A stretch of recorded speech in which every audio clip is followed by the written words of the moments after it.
Okay, this video is going to be about levels of economic development. Now we're going to talk about countries that have a high level of economic development, and we'll call them industrialized. And then we'll talk about countries that have a low level of economic development. So what are the characteristics? The characteristics of a country that has a high level of economic development will have the following: a high literacy rate. The literacy rate is the percent of people who can read and write in a country.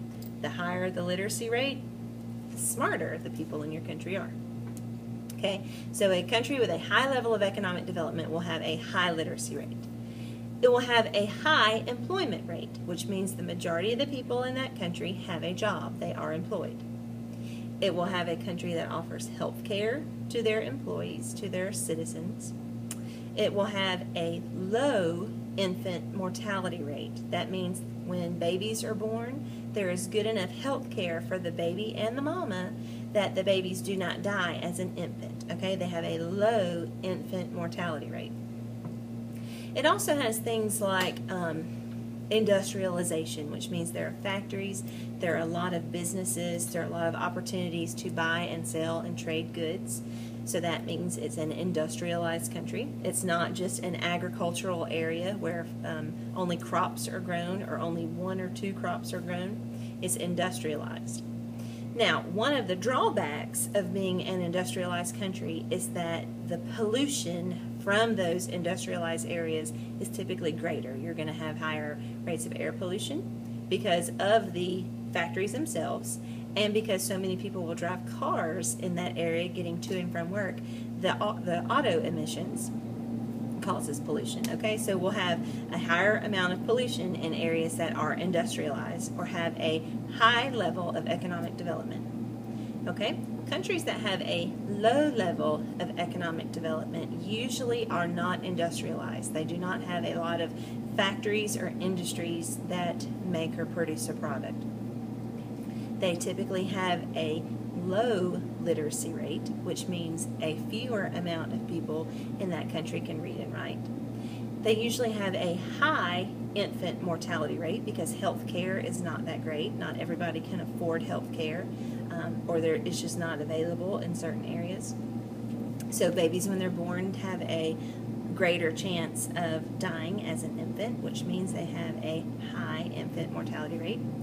Sometimes they have a high rate of unemployment. Okay, that means fewer people can have a job because there are fewer jobs available. But one of the positive sides of having a low level of economic development is that the environmental issues are much lower. Now, let's talk about GDP now involved in this. Countries that have a high level of economic development usually have a high GDP, or a high gross domestic product. Now, what is a gross domestic product? Okay, gross domestic product is the value of all the goods and services produced in a country for the year.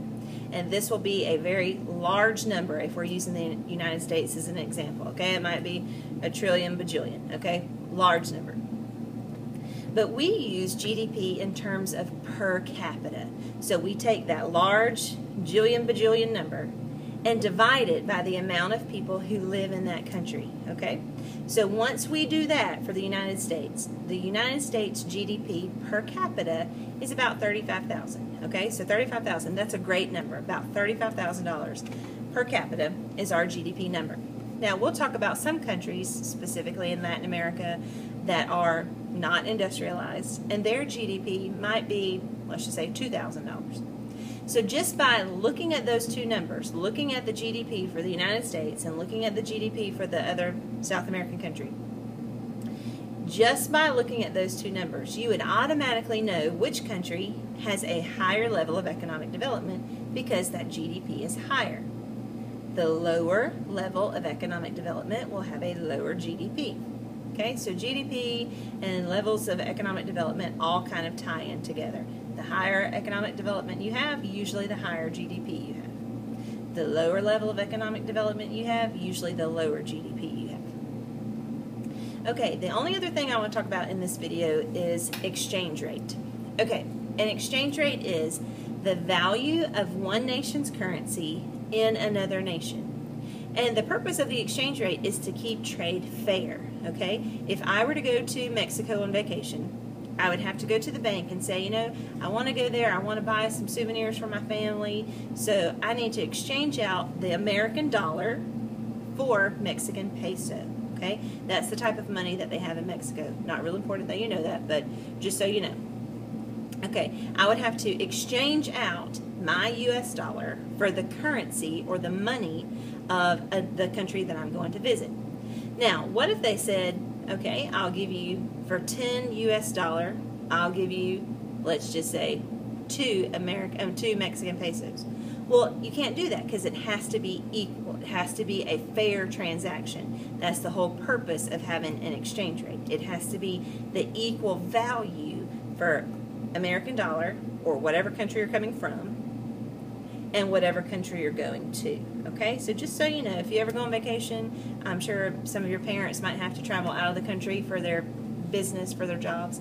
Ask them about it. Ask them about the euro that they might have to get if they're going to the majority of the Western countries in Europe, the British pound if they're going to United Kingdom, or the Mexican peso if they're going to Mexico. So that is exchange rate, high levels of economic development versus low levels of economic development, and GDP.